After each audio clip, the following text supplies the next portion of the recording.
बच्चों, कैसे हैं आप सब? आशा करती हूँ कि आप स्वस्थ होंगे, मस्त होंगे और अपनी पढ़ाई में व्यस्त होंगे। आपकी इसी पढ़ाई को आगे बढ़ाते हुए आज हम पढ़ने जा रहे हैं एक नया पाठ, एक सुंदर सी कविता जिसका शीर्षक है फूल और कांटा।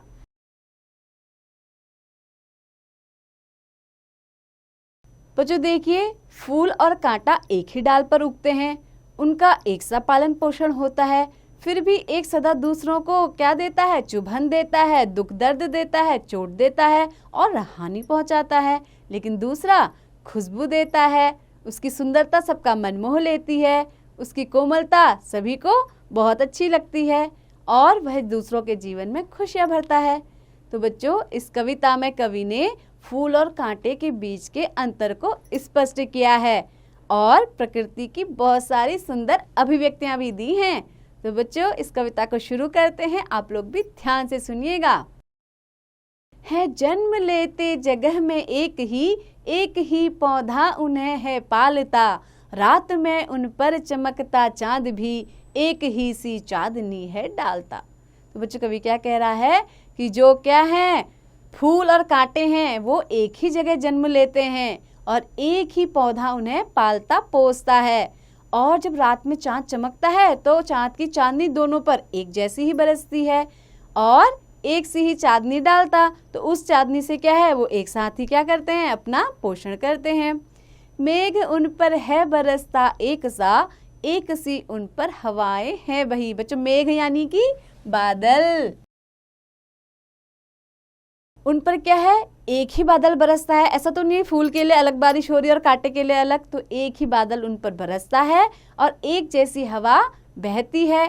पर सदा ही यह दिखाता है हमें, ढंग उनके एक से होते नहीं। लेकिन क्या है, फिर भी हमें हमेशा ये दिख जाता है कि वे दोनों क्या हैं, प्रवृत्ति में एक दूसरे से अलग अलग हैं। फूल की प्रवृत्ति अलग है और कांटे की प्रवृत्ति अलग है। छेद कर कांटा किसी की उंगलियां, फाड़ देता है किसी का वरवसन, प्यार में डूबी तितलियों का पर कतर, भौरे का है वेध देता श्याम तन। तो बच्चों, कांटा क्या करता है, छेद कर काटा किसी की उंगलियां। जब क्या है, किसी की उंगली में कांटा चुभ जाता है तो उस उंगली में वो क्या बना देता है, छेद छिद्र बना देता है और फाड़ देता किसी का वरवसन। बच्चों, वसन यानी कि कपड़ा, और क्या कर देता है, किसी के कपड़ों में लग जाए तो उसके कपड़ों को फाड़ देता है। प्यार में डूबी तितलियों का पर कतर, पर यानी कि पंख, वो क्या करता है, जो फूल में जो प्यारी प्यारी तितलियां बैठी होती हैं उनके परों को कतर देता है, यानी कि उनके पंखों में भी क्या कर देता है, खरोंच लगा देता है।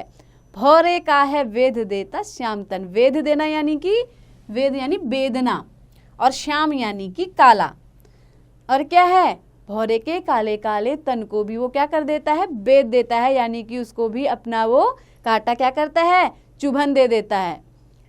फूल लेकर तितलियों की गोद में, भौरों को अपना अनूठा रस पिला, निज सुगंध और निराले ढंग से है सदा देता कालजी का खिला।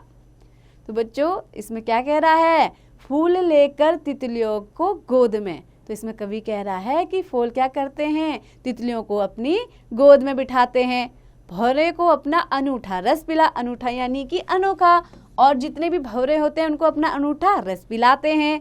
निज सुगंधो, निज यानी कि अपनी खुशबू से और अपने निराले ढंग से यानी कि अपने अनोखे ढंग से है सदा देता काल जी का खिला। बच्चों, जी का खिला यानी कि हृदय, तो समय के क्या है, हृदय को भी वो क्या कर देता है, खिला देता है, सदा देता काल जी का खिला। है खटकता एक सबकी आंख में, दूसरा सोहता सुर शीस पर, किस तरह कुल की बड़ाई काम दे, जो किसी में हो बड़प्पन की कसर। तो कवि क्या कह रहा है कि है खटकता एक सबकी आंख में, कांटा क्या है, सबकी आंखों में खटकता है, कांटा किसको पसंद होता है क्या, नहीं होता ना। दूसरा सोहता सुर शीस पर, सोहता यानी कि शोभायमान होता है, शीस यानी कि सिर पर, और क्या है, फूल हम क्या करते हैं, भगवान को चढ़ाते हैं और किसी को भी चढ़ाते हैं उसके सर पर रखते हैं। किस तरह कुल की बड़ाई काम दे, कुल यानी कि वंश, तो क्या कह रहा है कवि, किस तरह कुल की बड़ाई काम दे, किस प्रकार वंश की बड़ाई काम कर सकती है, जो किसी में हो बड़प्पन की कसर, जब क्या होती है बड़प्पन यानी कि बड़े होने का भाव। जब किसी में क्या है बड़प्पन की जो कसर होती है यानी कि उसमें बड़प्पन का भाव नहीं होता है तो क्या उसके कुल की बढ़ाई कैसे हो सकती है। तो बच्चों ये कविता थी अयोध्या सिंह उपाध्याय हरिऔंध की। तो ये एक कवि हैं। आइए अब इन कवि का परिचय भी जान लेते हैं। रचनाकार परिचय अयोध्या सिंह उपाध्याय। इनका बच्चों जो निकनेम जो आप बोलते हैं वो क्या है हरिऔंध यानी कि इनका उपनाम, हिंदी में कहते हैं उपनाम। तो हिंदी के सुप्रसिद्ध साहित्यकार अयोध्या सिंह उपाध्याय हरिऔंध का जन्म 15 अप्रैल 1865 को उत्तर प्रदेश के आजमगढ़ जिले में हुआ था। मिडिल परीक्षा उत्तीर्ण करने के बाद इन्होंने काशी में क्वींस कॉलेज में प्रवेश लिया, किंतु बीमारी के कारण बीच में ही कॉलेज छोड़ना पड़ा। एक मिडिल स्कूल में कुछ समय तक अध्यापन करने के बाद ये कानूनगो के पद पर आसीन हुए। सरकारी नौकरी से अवकाश ग्रहण करने के बाद ये हिंदू विश्वविद्यालय वाराणसी में अवैतनिक वरिष्ठ प्राध्यापक भी रहे। इन्हें हिंदी साहित्य सम्मेलन के सभापति होने का गौरव प्राप्त है तथा इन्हें विद्या वाचस्पति की उपाधि से सम्मानित किया जा चुका है। प्रिय प्रवास इनका सबसे प्रसिद्ध ग्रंथ है तथा यह हिंदी भाषा में खड़ी बोली का प्रथम महाकाव्य है। इन्होंने अपने काव्य में नए ढंग से अपने विचार प्रस्तुत किए हैं। हरिऔंध की मृत्यु 16 मार्च 1947 को हुई।